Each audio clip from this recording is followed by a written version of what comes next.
Assalamualaikum warahmatullahi wabarakatuh. Waalaikumsalam warahmatullahi wabarakatuh.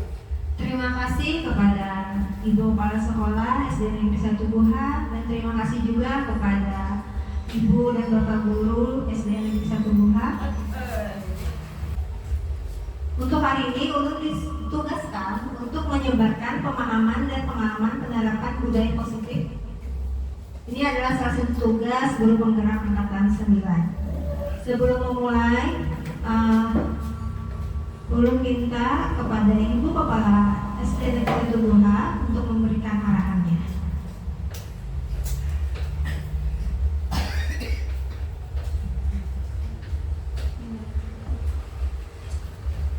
Assalamualaikum warahmatullahi wabarakatuh.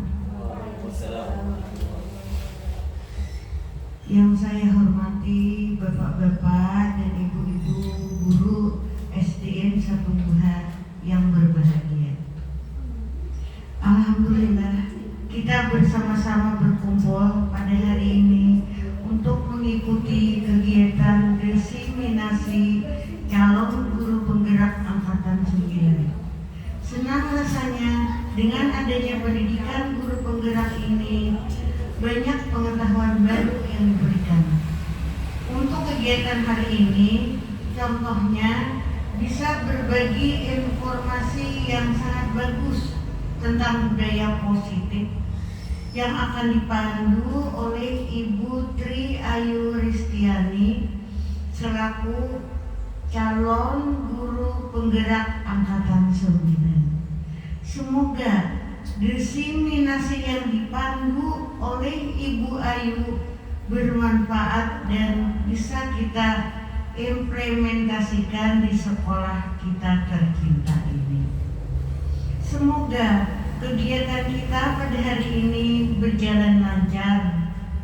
Mungkin itu saja yang dapat saya sampaikan. Wassalamualaikum warahmatullahi wabarakatuh.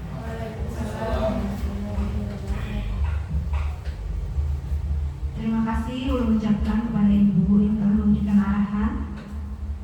Mungkin untuk mempersingkat waktu kita langsung saja. Ya, seorang guru penggerak tergerak, bergerak dan menggerakkan. Mari kita belajar bersama, berkolaborasi dan saling mendukung untuk mewujudkan disiplin positif di kelas dan di sekolah kita. SDN 1 Buha selalu di hati. Ya, ini adalah Bapak Fasilitator saya, Bapak Haji Sudianor MPD, dan pengajar praktik saya Bapak Mas Rani SPD SD. Di sini saya akan sedikit menjelaskan tentang tujuan pendidikan. Menurut Ki Hajar Dewantara, pendidikan adalah menuntun segala kodrat yang ada pada anak, agar mereka dapat mencapai keselamatan dan kebahagiaan yang setinggi-tingginya, baik sebagai manusia maupun sebagai anggota masyarakat. Maka, sebagai pendidik, hendaknya kita menuntun tumbuh atau hidupnya kekuatan-kekuatan itu agar dapat memperbaiki lakunya, bukan dasarnya hidup dan tumbuhnya. Ya, di sini menurut Ki Hajar Dewantara, pendidikan itu adalah menuntun. Sedangkan kebanyakan guru-guru atau pendidik adalah menuntut. Benar atau tidak Bapak Ibu? Nah, jadi menurut Ki Hajar Dewantara, pendidikan itu adalah sebenarnya menuntun peserta didik kita, bukan menuntut dia harus bisa. Nah, selanjutnya seperti petani menanam padi, hanya dapat menuntun tumbuhnya padi. Tidak bisa tanaman padi kita paksa tumbuh menjadi tanaman apel ataupun jagung. Nah, seperti itu juga pendidikan Bapak Ibu. Jadi kita seharusnya menuntun anak kita, bukan menuntut. Terus petani harus menuntun tanaman padi itu untuk tumbuh menjadi padi dengan cara memperbaiki kondisi tanah, memelihara tanaman padi, memberi pupuk dan air, membasmi ulat-ulat ataupun jamur yang mengganggu hidup tanaman padi. Nah, jadi seperti inilah Ibu, bagaimana kita memperlakukan anak didik kita. Jadi kita harus menuntun sesuai dengan minatnya, bakatnya, potensi yang ada Kembali lagi, bukan menuntut. Ki Hajar Dewantara juga membahas tentang budi pekerti. Watak atau karakter merupakan perpaduan antara gerak pikiran, perasaan, dan kemauan sehingga menimbulkan energi. Menurut beliau, pendidikan harus seimbang antara cipta, rasa, dan karsa. Pengembangan budi pekerti atau karakter tidak dapat tercipta begitu saja, namun harus melalui pembiasaan. Pembiasaan baik di lingkungan sekolah, keluarga, maupun lingkungan masyarakat. Nah, jadi apabila kita ingin melihat peserta didik kita itu tumbuh dengan baik, jadi harus kita lakukan pembiasaan-pembiasaan. Seperti di SDM kita kan setiap pagi ada pembiasaan-pembiasaan. Yang pertama membaca Asmaul Husna, membaca surah pendek. Nah, itu termasuk pembiasaan yang baik, pembiasaan yang dilakukan berulang-ulang. Di sini konsep nilai positif ada 7. Yang pertama, perubahan paradigma belajar. 2, disiplin positif. 3, motivasi perilaku manusia. 4, kebutuhan dasar manusia. 5, restitusi posisi kontrol. 6, keyakinan kelas. Dan terakhir yaitu segitiga restitusi. Jadi di sini insya Allah akan menyampaikan semuanya tentang konsep budaya positif. Yang pertama, apa sebenarnya budaya positif? Nah, jadi budaya positif ini merupakan perwujudan dari nilai-nilai atau keyakinan universal yang ditetapkan sekolah. Nilai ataupun keyakinan di sekolah yang berpihak pada murid agar mereka dapat berkembang menjadi pribadi yang kritis, penuh hormat, dan bertanggung jawab sesuai dengan profil pelajar Pancasila. Nah, jadi budaya positif ini merupakan perwujudan dari nilai-nilai atau keyakinan universal yang ada. Misalnya contohnya gotong royong, bernalar kritis, terus mandiri, kreatif sesuai dengan profil pelajar Pancasila. Perubahan paradigma belajar. Perubahan paradigma belajar merupakan konsep yang mendasar dalam menciptakan budaya positif. Pendekatan ini menempatkan peserta didik sebagai subjek aktif dalam proses pembelajaran, yaitu pendekatan yang berpusat pada peserta didik. Jadi peserta didik ini tidak lagi kita jadikan objek, namun sebagai subjek Bapak Ibu. Dalam budaya positif, perubahan paradigma belajar menciptakan lingkungan peserta didik merasa terlibat, didengar, dan didorong untuk menjadi pembelajar. Untuk membangun budaya positif, sekolah harus menyediakan lingkungan yang positif, aman, dan nyaman. Nah, di sini ada perubahan paradigma belajar.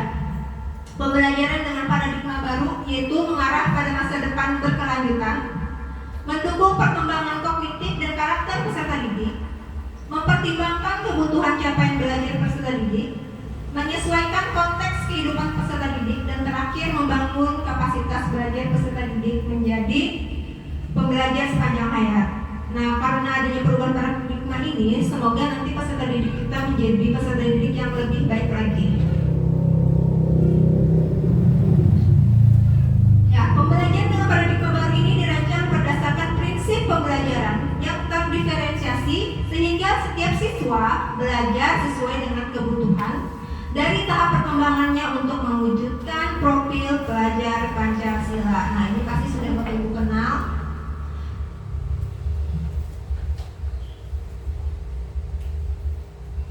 Saya akan memberikan salah satu dari Ibu dan Bapak sebuah permen. Nanti Ibu Bapak silahkan berpasangan. Pasang. Oke, saya akan memberikan permen. Ini satu,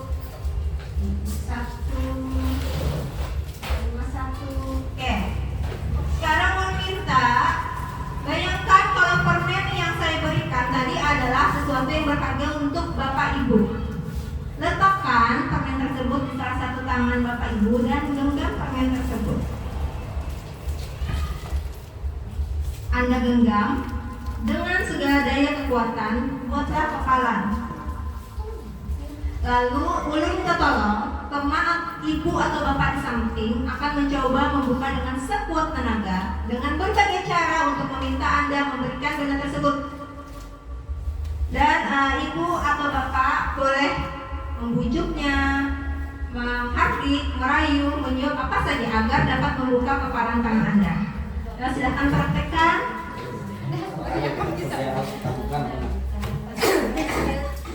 Pak, ayo boleh jangan dibutuhkan, merayu atau mengancam. Baik, terima kasih atas kesempatannya.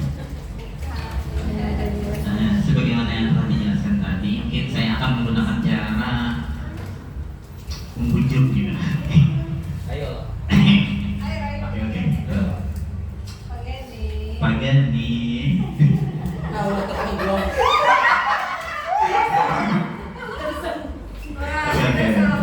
Terima kasih. Ya, terima kasih. Berarti Bapak Bahrudin berhasil ya, tepuk tangan. Selanjutnya Ibu Salmiati.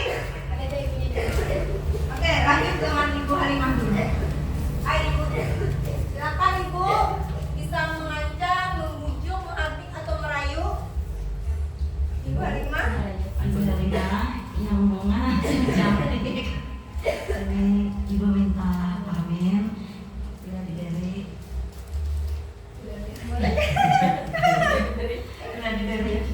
Nanti ibu beri dua lagi. Oke. Ternyata Ibu Sari Daniel berhasil membujuk dan merayu Ibu Halimah. Tepuk tangan. Nah, sekarang coba Ibu Asmawati bisa tidak merayu, membujuk Ibu Salmiati untuk menyerahkan.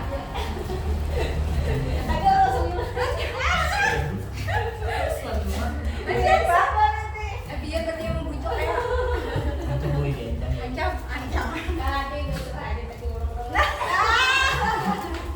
Ayo Ibu Asmawati.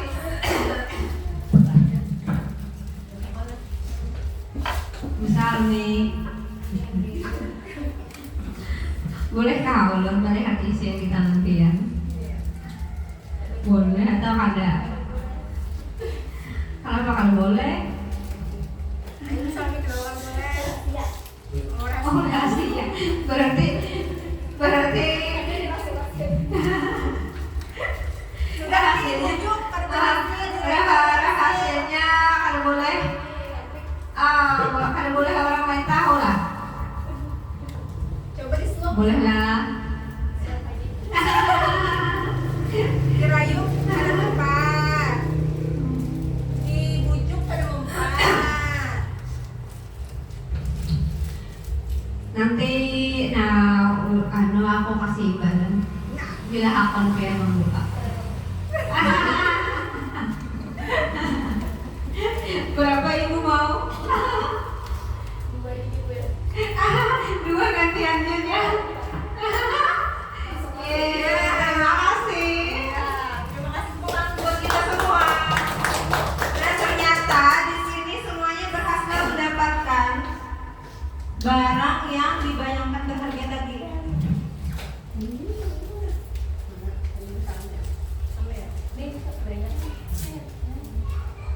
Perubahan paradigma belajar. Apa yang terjadi ketika tadi ada yang merayu, ada yang membujuk, ada yang memberi suapan, menyuap, dan pada akhirnya Ibu Salmi mau membuka. Alasannya apa Ibu Salmi kenapa mau membuka? Beri tambahan Bu. Ada sogokan. Ada sogokan. Jadi alasannya kenapa Ibu Salmi mau memberikan karena ada sogokan dari Ibu Asmawati. Oke. Nah, kenapa dari Ibu Salmiati merasa ingin membuka? Karena posisi kontrol itu ada di dalam diri kita sendiri, bukan dari orang lain. Jadi bukan berarti karena rayuan atau bujukan atau karena diminta, tapi karena kesadaran dari diri sendiri atau kontrol dari dalam diri kita sesuai dengan kebutuhan. Ibu Sami mendengar ada apa tadi Ibu Sami? Tambahan kah? Ya, iya, diberi tambahan. Mungkin kebutuhan Ibu Sami waktu itu aku pengen dapat yang lebih. Makanya Ibu Sami ingin membuka atau memberikan kepalan tangannya. Oke, lanjut.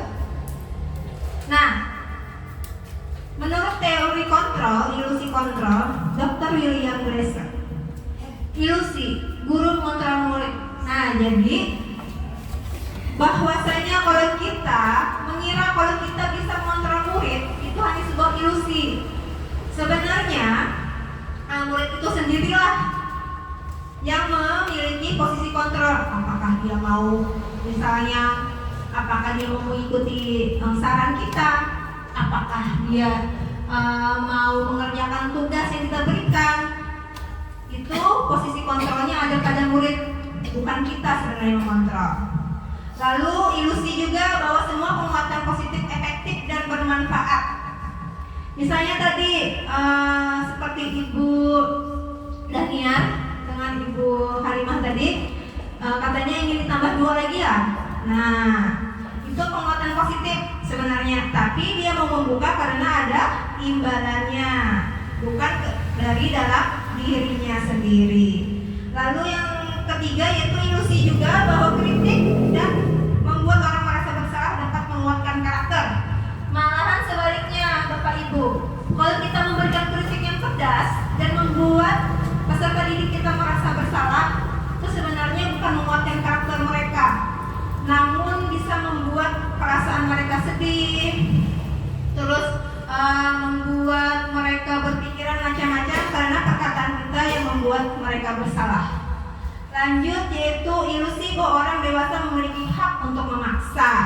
Nah, jadi jangan mentang-mentang kita sebagai orang dewasa kita bisa memiliki hak untuk memaksa, karena kembali lagi posisi kontrol itu adalah pada diri sendiri. Di sini ada dari kontrol, ilusi mengontrol murid. Pada dasarnya kita tidak dapat memaksa murid untuk berbuat sesuatu jika murid tersebut memilih untuk tidak melakukannya. Jadi kita tidak bisa memaksakan karena posisi kontrolnya ada pada murid, bukan pada diri kita. Dan kenapa murid biasanya ingin atau menuruti atau mengizinkan kita? Karena saat itu mungkin seorang gurunya menjadi kebutuhan dasarnya. Kayak tadi Ibu Sami ada suapannya lah. Nah, jadi Ibu Sami merasa kebutuhan saya itu, makanya Ibu Sami mau. Terus ilusi semua penguatan positif efektif dan bermanfaat. Penguatan positif atau bujukan adalah bentuk-bentuk kontrol segala usaha mempengaruhi murid agar mengulangi suatu perilaku tertentu adalah suatu usaha untuk mengontrol murid tersebut. Ini juga hanya ilusi sebenarnya. Nah, di sini ada perubahan stimulus respon dengan teori kontrol. Kita mencoba mengubah orang agar berpandangan sama dengan kita, tentunya kita tidak bisa. Tapi diri kita lah seharusnya yang berusaha memahami pandangan orang lain tentang dunia. Selanjutnya, perilaku buruk dilihat sebagai suatu kesalahan.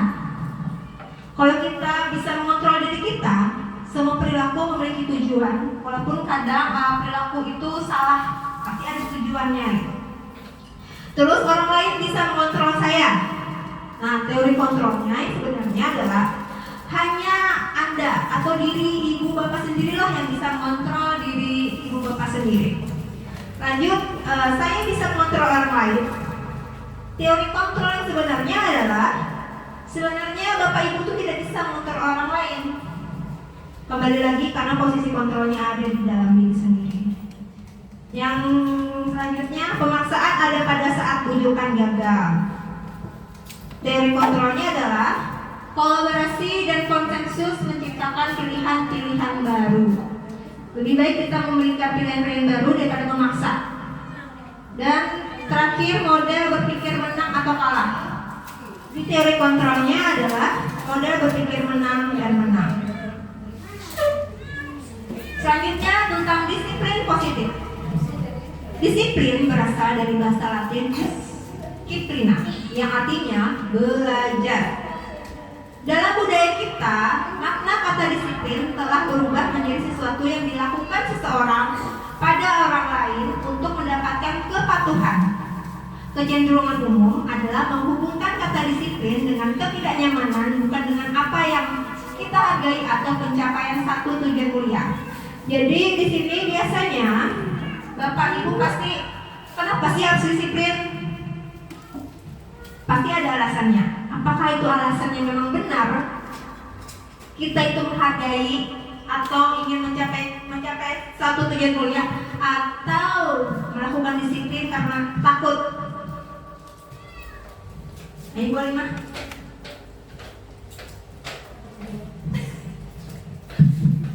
Biasanya kan kita disiplin. Apakah disiplin itu dari diri kita sendiri, ataukah karena ada rasa takut, atau karena ada peraturan? Kalau menurut ulun, disiplin dari diri ulun bisa dua, Bu. Bisa dari diri ulun sendiri, bisa juga karena ketakutan untuk dihukum. Ya, jadi disiplin itu tergantung kondisi dan situasinya. Ya.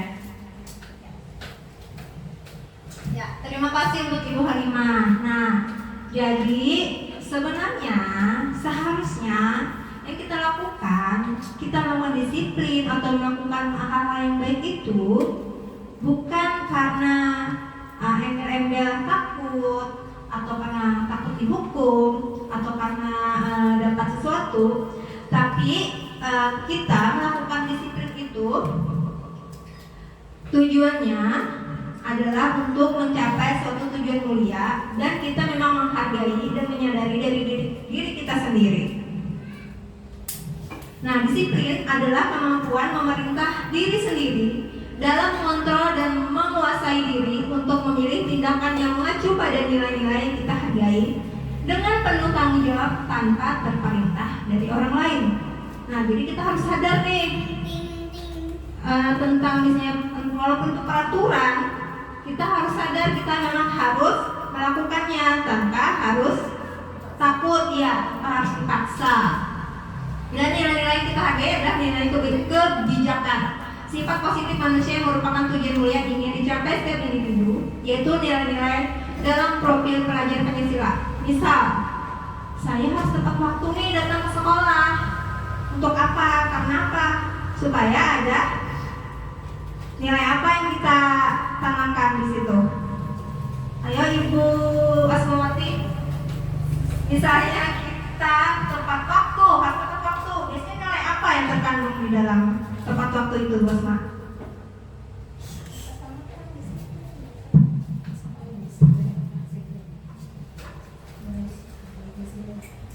Untuk hadir tepat waktu ke sekolah, nilai yang kita dapatkan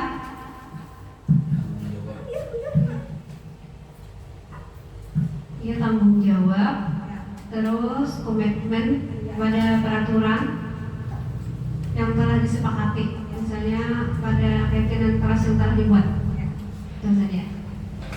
Ya, kita tepuk tangan buat Ibu Asmawati. Ya, benar sekali. Jadi nilai yang dapat kita ambil karena kita tepat waktu itu adalah komitmen, bertanggung jawab. Iya. Jadi kita melakukan sesuatu itu ada nilai yang harus kita ambil gitu. Bukan karena karena takut atau karena hanya ingin dapat imbalan. Sekarang motivasi perilaku manusia. Ada motivasi, hukuman, dan penghargaan. Sebelumnya dari tiga ini, apa pengertian dari motivasi, hukuman, dan penghargaan?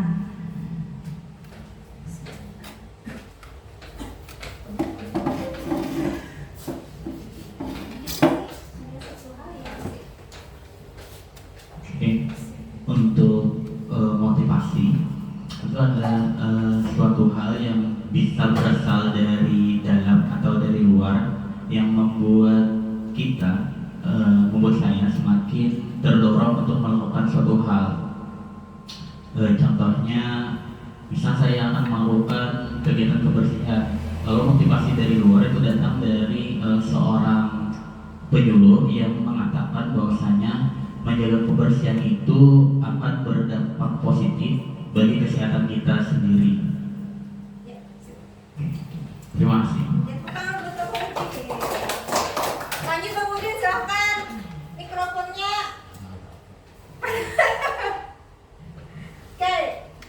Samiyati, tolong apa sih hukuman itu Ibu Samiyati menurut Ibu Samiyati?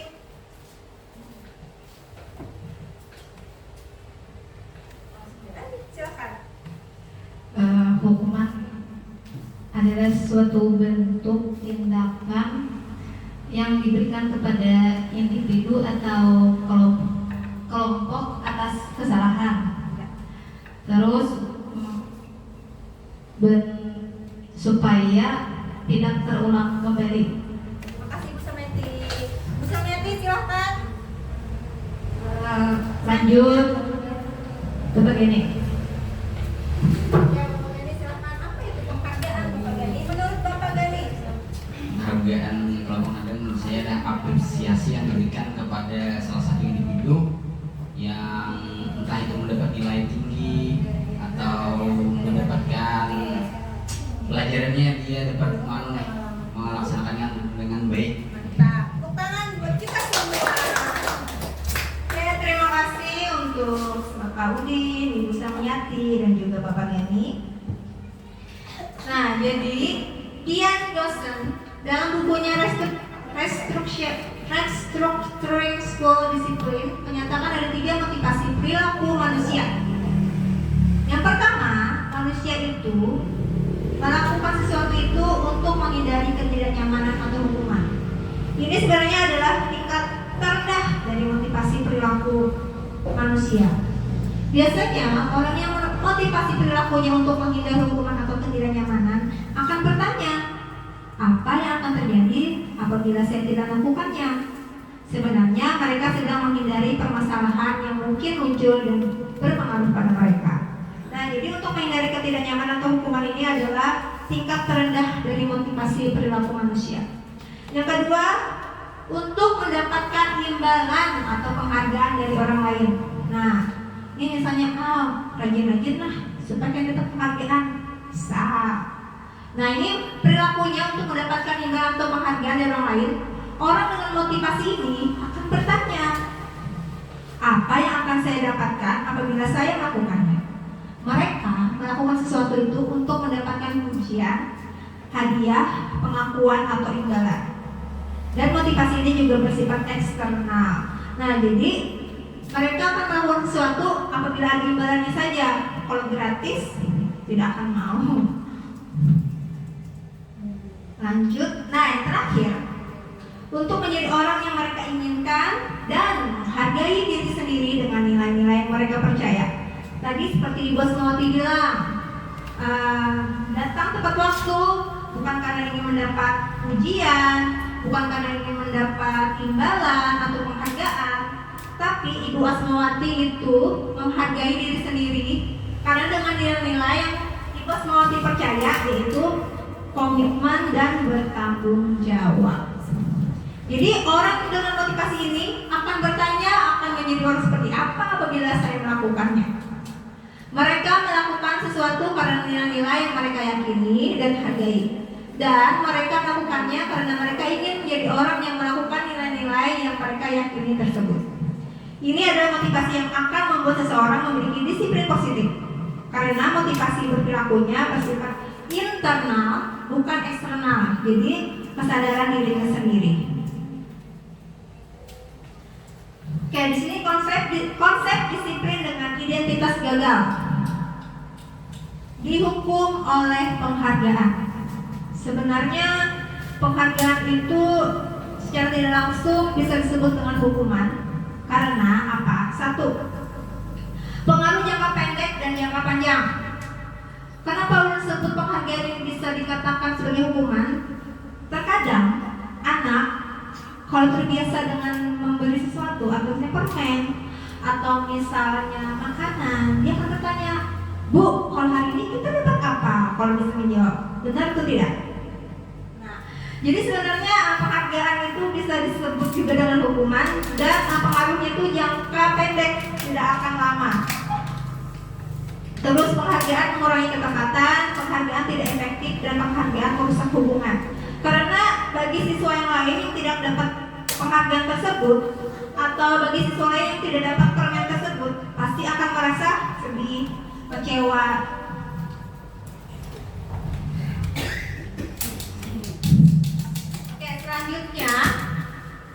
dihukum oleh penghargaan itu pengaruhnya jangka pendek dan jangka panjangnya.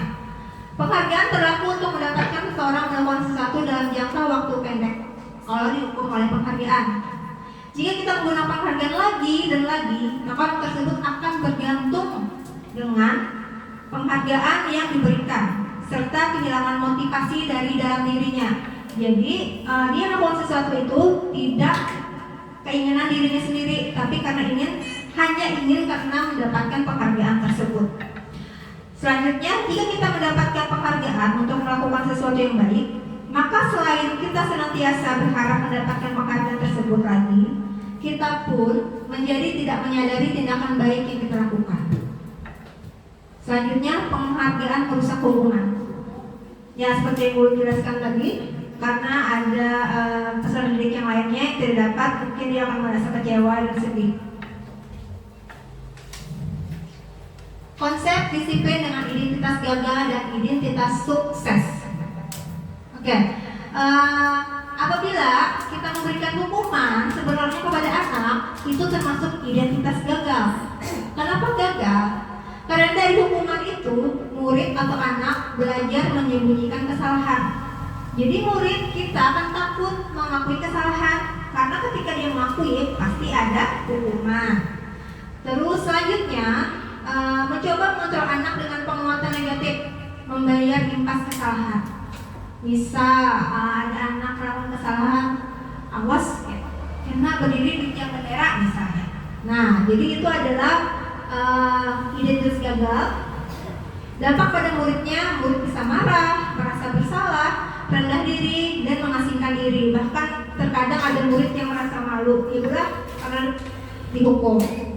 Terus yang terakhir, tiba-tiba tidak diharapkan atau sangat melukai dirinya sendiri.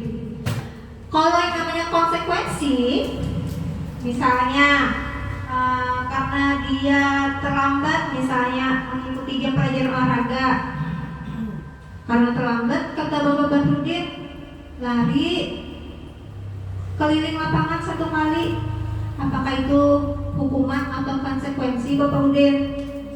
Hukuman. Kenapa hukuman Bapak Udin?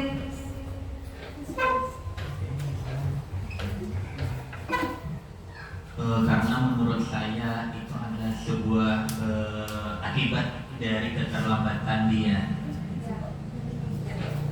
Bu Semawati, apakah ada pendapat lain? Terima kasih. Kalau menurut pendapat saya, apa tadi, murid yang terlambat datang ke sekolah pada saat pelajaran olahraga itu termasuk konsekuensi, karena di situ anak disuruh lari keliling lapangan. Ya, itu saja. Terima kasih untuk Ibu Semawati. Ya benar, itu adalah konsekuensinya. Mungkin di saat itu sudah ada kesepakatan antara guru olahraganya, kalau misalnya terlambat harus keliling lapangan karena masih sesuai dengan pelajaran olahraga tersebut. Bukan misalnya disuruh mencatat, saya berjanji tidak akan terlambat lagi misalnya 100 lembar misalnya. Nah itu adalah hukuman, bukan konsekuensi. Jadi lebih baik lagi melakukan restitusi murid atau anak belajar memecahkan masalahnya. Nanti kita akan pelajari lebih jauh lagi tentang yang ini.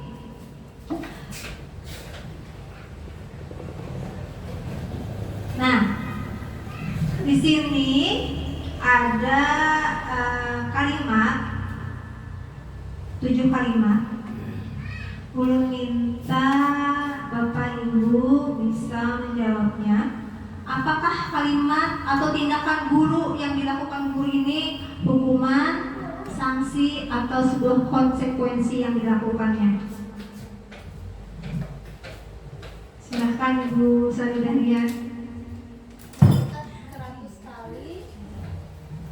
Mencatat 100 kali di dalam buku kalimat, saya tidak akan terlambat lagi karena terlambat ke sekolah. Itu termasuk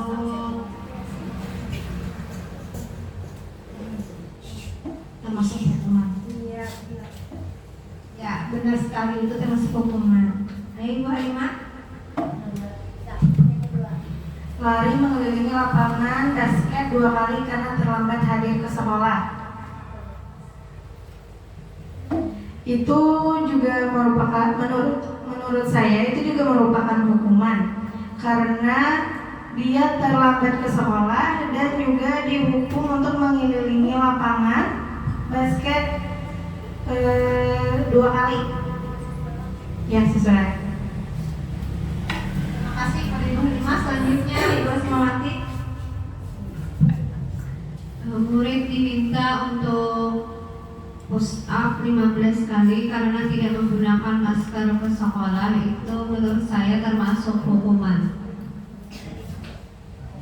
Ya, terima kasih Ibu Asmawati, benar itu adalah termasuk hukuman. Murid diminta untuk push up 15 kali karena tidak menggunakan masker ke sekolah. Lanjut Ibu Salmiati.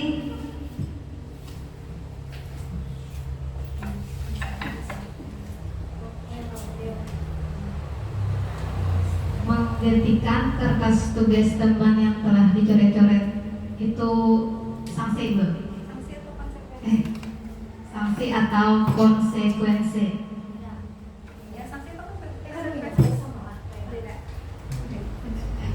Konsekuensi, Bu. Menggantikan kertas tugas teman yang telah dicoret-coret itu adalah konsekuensi karena kan dia sendiri yang melakukan kesalahan tersebut, jadi dia harus bertanggung jawab, makanya disebut konsekuensi. Lanjut Bapak Bahrudin. Membersihkan tumpahan air di meja tulis karena tersenggol pada saat belajar itu termasuk konsekuensi. Iya, benar sekali.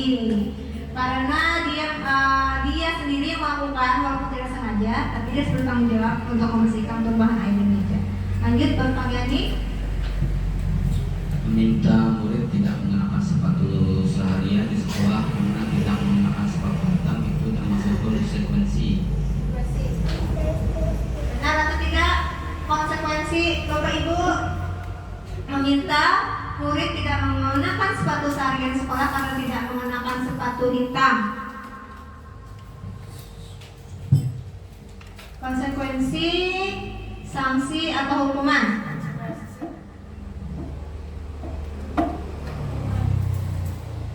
Atau sanksi?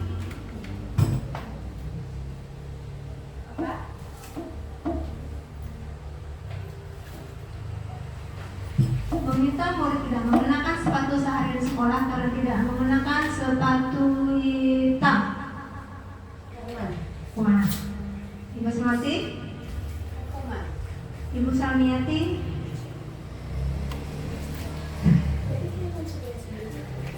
Ya. Jadi apa? Konsekuensi.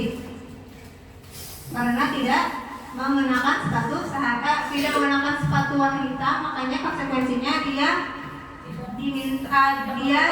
tidak mengenakan sepatu sehari di sekolah. Lanjut, lari mengelilingi lapangan basket 2 kali karena terlambat 10 menit untuk pelajaran PJOK. Ibu kepala sekolah berkenan untuk menjawabnya.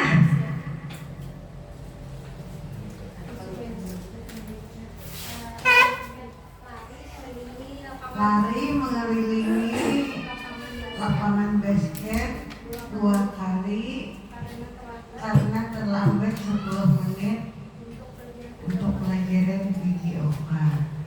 Itu konsekuensi. Terima kasih Ibu, benar itu adalah konsekuensi karena sesuai dengan hukumannya, konsekuensi dengan hal yang diperbuat atau saling diperbuat. Lanjut, kebutuhan dasar manusia ada 5. Jadi kebutuhan setiap orang berbeda-beda. Kita harus berusaha memahami pandangan orang lain tentang dunia. Setiap orang memiliki gambaran yang berbeda. Jadi ada 5. Yang pertama kebutuhan bertahan hidup. Di mana kebutuhan bertahan hidup atau survival ini adalah kebutuhan yang bersifat fisiologis untuk bertahan hidup, misalnya karena kesehatan, rumah, dan makanan. Selanjutnya, yang kedua adalah kasih sayang dan rasa diterima. Kebutuhan untuk diterima. Kebutuhan ini dan 3 kebutuhan berikutnya adalah kebutuhan psikologis. Kebutuhan untuk disayangi dan diterima meliputi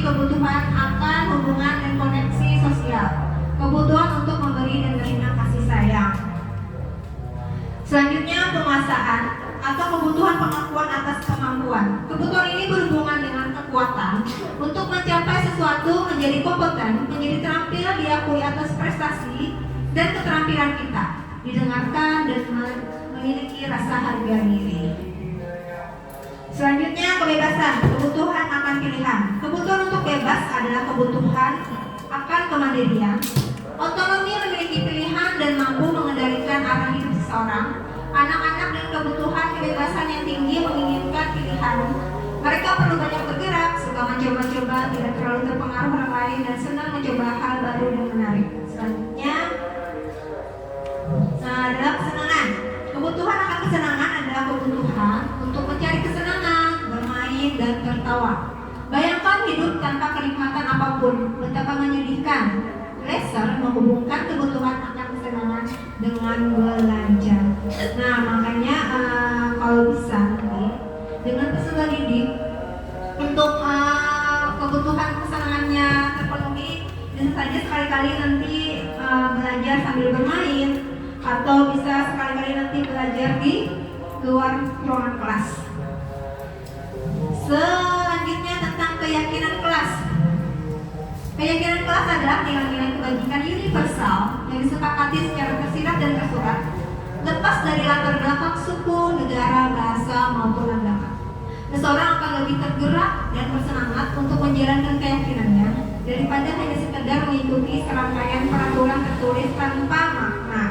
Nah, jadi keyakinan kelas di sini maksudnya bukan seperti peraturan.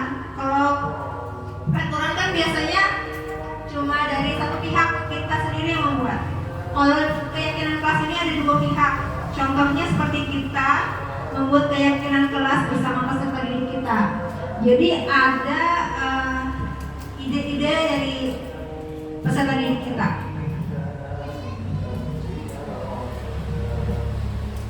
Oke, di sini tadi kan ada 5 kebutuhan dasar manusia. Ulangi sekali lah. Kebutuhan dasar manusia itu ada bertahan hidup, terus ada kasih sayang dan rasa diterima, penguasaan, kebebasan, kesenangan. Seandainya ada peserta didik yang bilang, ibu guru bilang, aku tidak boleh bersenandung sewaktu mengerjakan tugas. Katanya kelas harus tenang, tidak ada suara. Padahal kan aku suka dan senang menyanyi. Kira-kira kebutuhan apa Bapak Ibu? Iya, benar, Ibu Aswati. Jadi kebutuhan yang ada pada anak didik kita itu adalah kebutuhan kesenangan. Lanjut, ibu guru tidak menyapaku hari ini. Padahal aku pakai jaket rambut baru. Kira-kira kebutuhan dasarnya apa ya?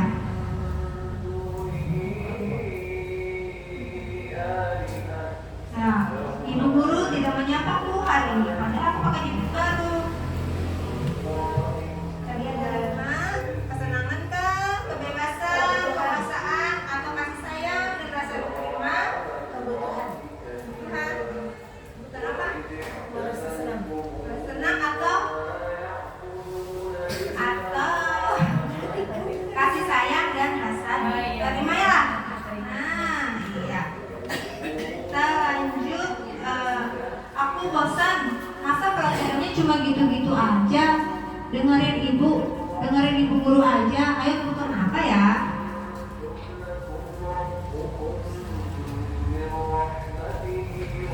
Ada kesenangan, ada kebebasan, ada penguasaan, ada kasih sayang, ada kebutuhan hidup. Kira-kira apa tadi?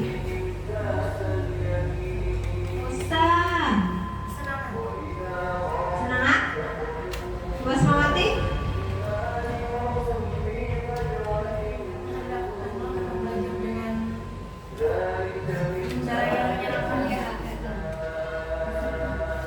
Senangan, Ibu Salmi. Kesenangan, Pak Ude. Kesenangan, Pak. Ya, kesenangan. Lanjut. Aku sebel gambarku tidak rapi, malah ibu guru nunjuk tunjukin ke teman-temanku di depan kelas kebutuhan apa yang ada yang diharapkan murid tersebut.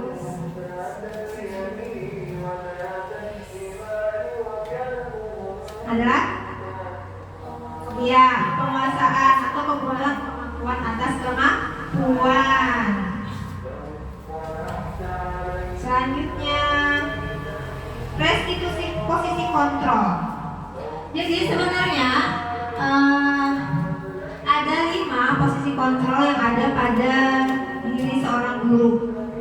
Seorang guru itu ada biasanya menjadi penghukum, pembuat merasa bersalah, teman, pemantau, atau manajer. Jadi dari 5 ini, posisi kontrol yang paling bagus atau yang paling atas yaitu posisi kontrol manajer. Nah, coba buat ibu bapak bisa menyaksikan video.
Oke Bapak Ibu, dari video yang Bapak Ibu saksikan tadi,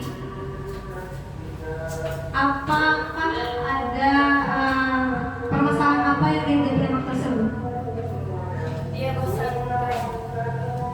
Permasalahan dari video yang ditampilkan tadi, menurut saya anak tersebut tidak fokus pada saat pembelajaran sehingga dia mengantuk dan membuat gurunya menjadi marah. Terima kasih Ibu Halimah. Jadi kira-kira posisi kontrol yang dilakukan guru tersebut sebagai penghukumkah, pembuat merasa bersalah, atau teman, atau manajer?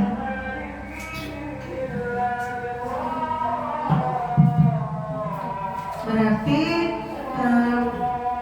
dari video tersebut tadi guru posisinya sebagai penghukum. Ya, sekali. Sebagai penghukum karena keterlambatannya tersebut, peserta didiknya diminta hormat ke bendera. Benar.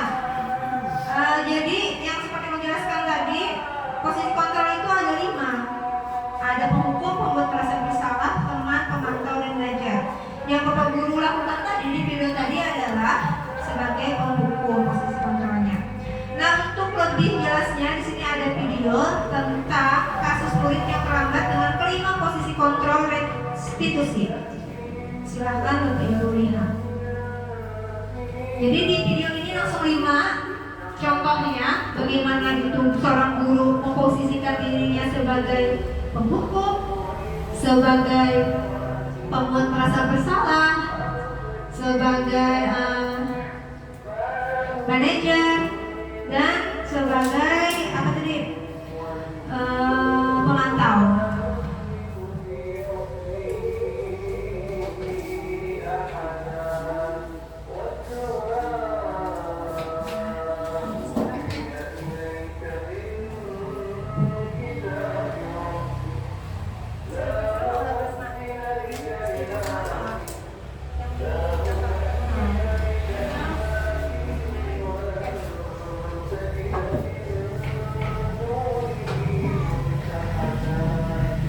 Mempercepat dulu untuk mempersingkat waktu.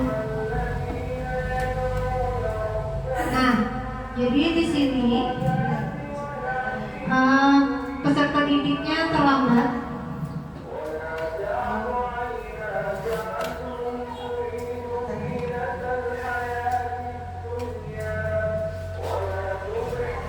Kamu lagi selalu terlambat. Maaf Bu, saya apa coba? Alasan kamu apa? Kapan sih kamu tidak terlambat? Malas sekali ya kamu jadi anak. Saya dasar pemalas.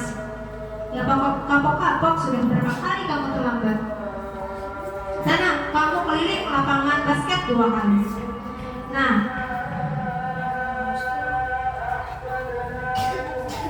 jadi di sini ibunya melakukan atau memberikan atau berada di posisi kontrol sebagai pendukung. Karena dia terlambat, tapi malah disuruh keliling lapangan. Kita lanjut. Nah, di sini ada posisi penghukum karena menghardik, menunjuk-nunjuk, berkaca pinggang dan membentak.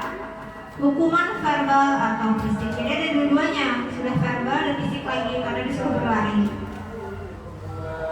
Dampak posisi penghukum, murid menjadi penendam, tidak menyukai guru atau mata pelajaran yang diampu. Selanjutnya posisi kontrol kedua, posisi membuat merasa bersalah.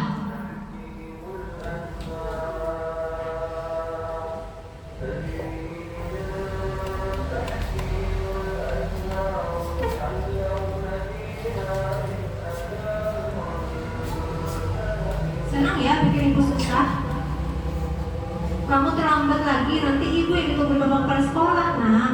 Nanti ibu disangka tidak bisa dina kamu. Duh, bagaimana ini? Maaf Bu, kata sang anak.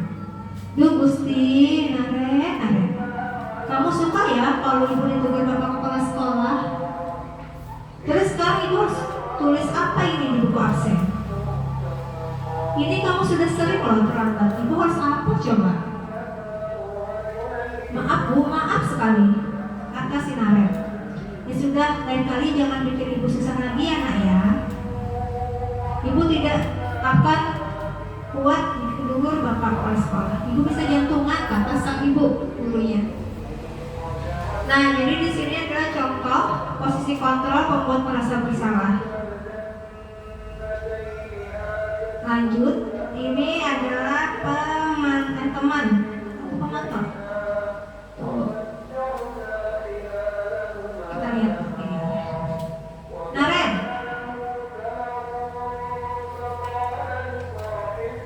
Selamat pagi Bu. Wah, sudah jam berapa ini nak? Terlambat lagi ya saya? Iya Bu, habis ibu saya terlambat membangunkan saya Bu. Kamu malah menyalahkan ibu kamu. Kamu bukannya anak yang larinya paling kencang, kok terlambat sih? Kata ibu gurunya. Iya Bu, saya memang terlambat bangun tadi. Jadi biarpun saya larinya kencang, tetap nggak kekejar Bu. Ya sudah, sana nanti lanjut lari lebih kencang ya. Nah, di sini kita lihat apakah posisi kontrol yang ibunya lakukan atau gurunya lakukan, yaitu ada di posisi kontrol teman. Suara guru akan ramah, cenderung bersenda gurau untuk menghangatkan suasana. Identitas yang tercipta dan identitas sukses atau berhasil.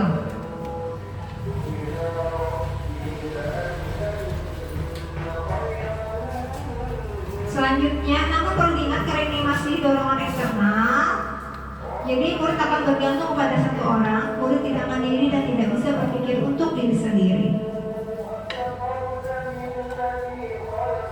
Selanjutnya ini posisi kontrol pemantau.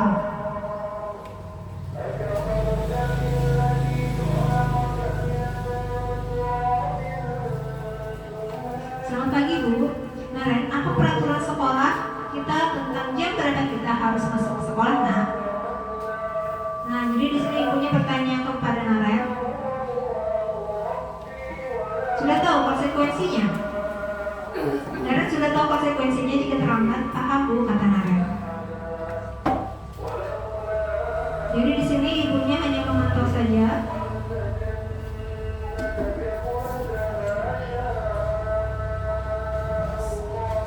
Kita lanjutkan untuk mempersingkat waktu. Nah, ini adalah posisi terakhir, posisi manajer, posisi yang paling bagus.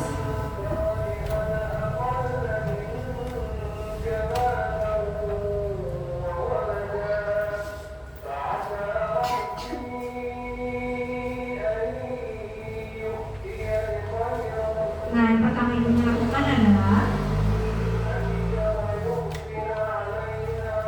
memberitahu kalau sekolah masuknya yang 7 dan dia terlambat. Jadi ibunya meminta penjelasan terlebih dulu kepada Naren.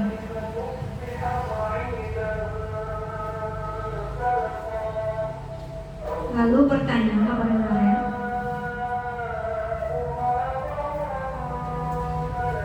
dan menanyakan kesepakatan atau keyakinan yang telah disepakati oleh ibu dan peserta didiknya.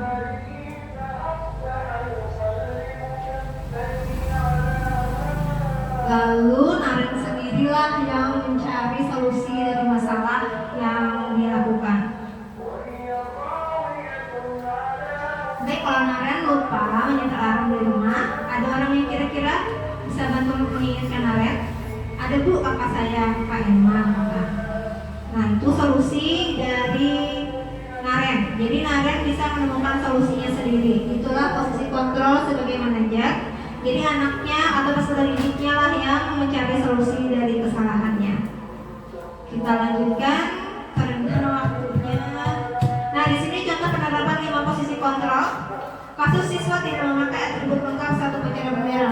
Kalau Pak Kuku, biasanya seorang guru pasti akan mengatakan, berapa kali Bu Guru harus memberitahu kamu, Bu Guru kecewa sama kamu. Kalau posisinya sebagai pembuat rasa bersalah, patuhi aturan sekolah, lalu berdiri di depan barisan. Kalau ya posisi kontrol seorang guru itu sebagai teman, ayolah yang tertib, buat ibu guru bangga kali ini. Tidak apa-apa salah. Kalau memantau, kamu sudah melanggar apa peraturan dan konsekuensinya. Jadi kalau pemantau, ibunya langsung atau gurunya langsung menanyakan konsekuensinya. Kalau seorang manajer, apakah kamu tahu kesalahanmu? Dia akan bertanya terlebih dahulu. Lalu guru tersebut akan meminta anak tersebut mencari solusinya agar kesalahan itu tidak lagi terjadi.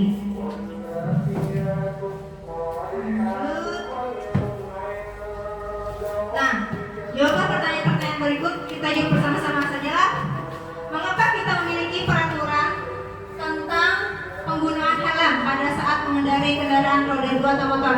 Kenapa kita harus menggunakan helm pada saat mengendarai kendaraan roda 2 atau motor?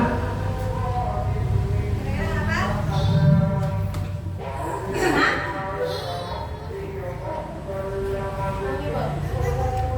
Ya, karena untuk keselamatan. Iya benar. Terus, kenapa kita memiliki peraturan mencuci tangan setiap saat? Ayo, alasannya apa? Kalau tangan kotor kita makan apa? Agar terhindar dari kuman dan Penyakit. Ya, berarti tentang kesehatan. Benar sekali, Ibu Halimah. Kita lanjut, keyakinan kelas atau nilai kebajikan. Jadi, kembalikan barang ke tempatnya. Dilarang mengganggu orang lain. Hadir sekolah 15 menit sebelum pembelajaran dimulai. Dilarang melakukan kekerasan. Dilarang menggunakan narkoba. Kira-kira keyakinan kelas atau nilai kebajikannya apa? Kembalikan barang ke tempatnya.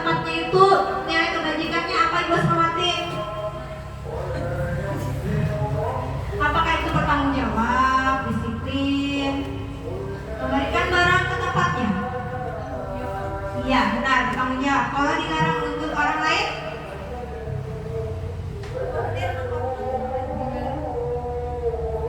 apa? Menghormati orang lainnya atau menghargai. Hadir di sekolah 15 menit sebelum pembelajaran dimulai.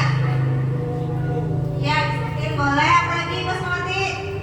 Komitmen. Dilarang melakukan kekerasan. Keselamatan. Dan terakhir dilarang menggunakan narkoba. Nilai atau keyakinan kelasnya adalah untuk Ibu Halimah kesehatan. Benar sekali Ibu Halimah. Lanjut, ini waktunya. Nah, ini tadi jawabannya. Contoh keyakinan kelas. Setiap anggota kelas perlu belajar. Setiap anggota kelas perlu senang. Jadi di keyakinan kelas tidak ada kata larangan atau kata jangan atau dilarang. Karena keyakinan kelas ini merubah kalimat negatif ke kalimat positif. Misalnya, dilarang membuang sampah sembarangan, kita rubah menjadi kalimat positif, buanglah sampah pada tempatnya. Atau jangan ribut di kelas, kita rubah menjadi kalimat positif, apa Ibu Sani? Tenang dan apa Ibu Sani? Ya, kita rubah jadi harus tenang di dalam kelas misalnya. Lanjut. Nah, di sini ada proses pembentukan keyakinan kelas mewujudkan budaya positif. Pertama, karena keyakinan kelas ini ada dua pihak, bukan satu pihak. Jadi kita harus bertanya pendapat peserta didik tentang masalah dan harapan kelas. Yang kedua, eksplorasi ide dari peserta didik untuk mencapai kelas impian. Yang ketiga, ambil kesimpulan ide atau pendapat dari peserta didik diskusi. Yang keempat, ubah ide atau pendapat menjadi keyakinan kelas. Itu tadi kalimat negatif kita ubah jadi kalimat positif. Terus kita buat poster keyakinan kelas bersama peserta didik. Yang keenam, tanda tangan kontrak keyakinan kelas. Yang ketujuh, refleksi. Refleksi di mana bersama dalam kurun waktu tertentu apakah berhasil atau tidak. Di sini ada kegiatan untuk membuat keyakinan kelas bersama peserta didik.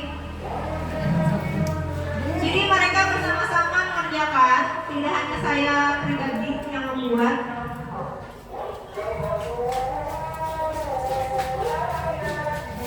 Nah, di sini mereka juga menandatangani kontrak dengan jempol mereka.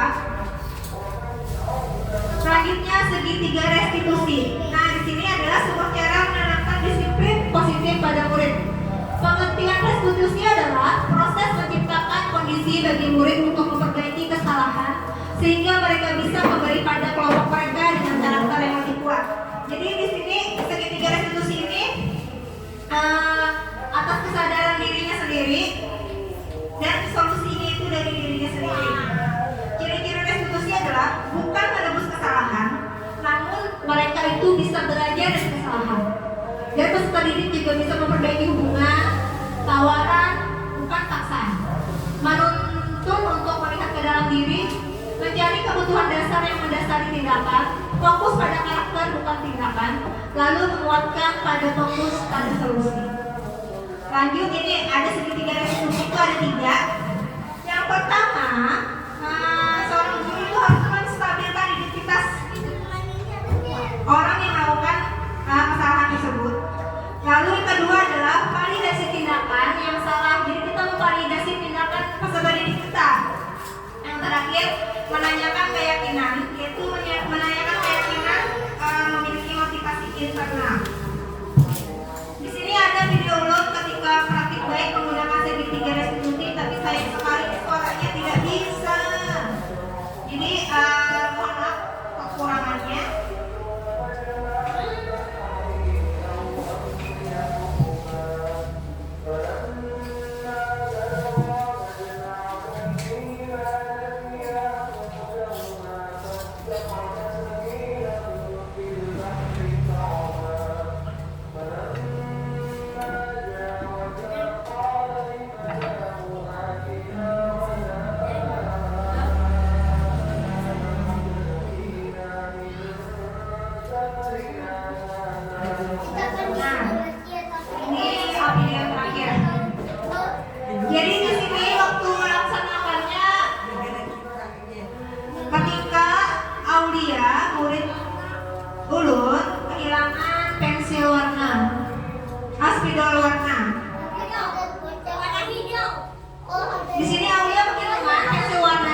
sekali untuk ke kantor, tidak menyelesaikan masalah pada saat itu, tapi di saat jam pembelajaran telah berakhir.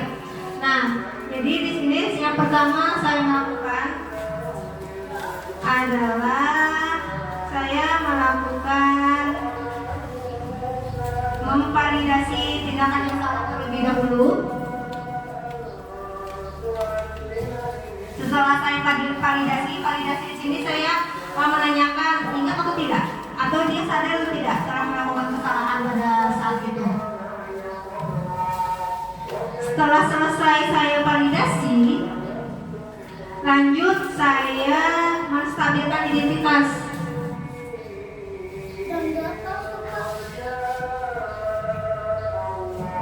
Pertama saya menstabilkan identitasnya dulu. Saya berkata kalau kesalahan itu tidak apa-apa. Terus setiap orang pasti pernah melakukan kesalahan. Nah, baru setelah itu saya memvalidasi tindakan yang salah, di mana saya menanyakan apakah Alif masih mengingat kejadian yang terjadi pada saat di kelas itu. Terakhir saya menanyakan keyakinan kelas pada Alif.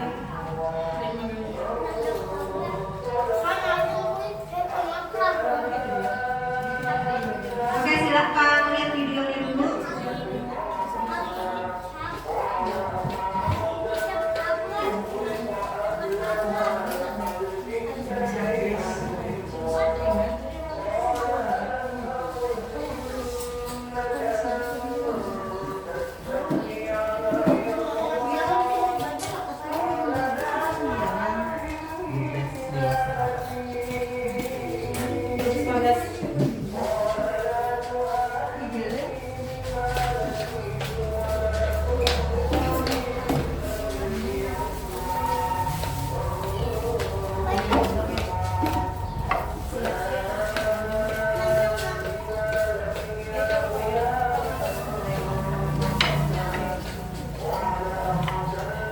Nah, di kejadian kedua ini adalah saat Holidya ketahuan makan di kelas. Jadi sama halnya dengan Alif, saya tidak langsung menyelesaikan masalah itu di saat jam pembelajaran berlangsung, tapi setelahnya saya meminta bertemu di pelajaran terakhir. Mempercepatlah. Nah, di sini yang pertama saya lakukan sama halnya tadi, yaitu menstabilkan identitas dari Khadijah agar dia tidak takut, tidak cemas karena saya panggil.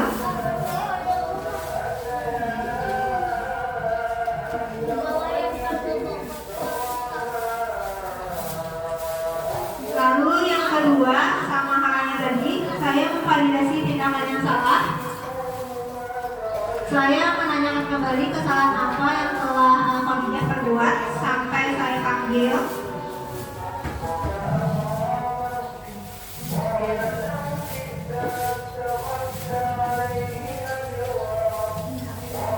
Saya percepat. Nah, dan terakhir ternyata peserta didik sangat senang dengan adanya segitiga restitusi ini.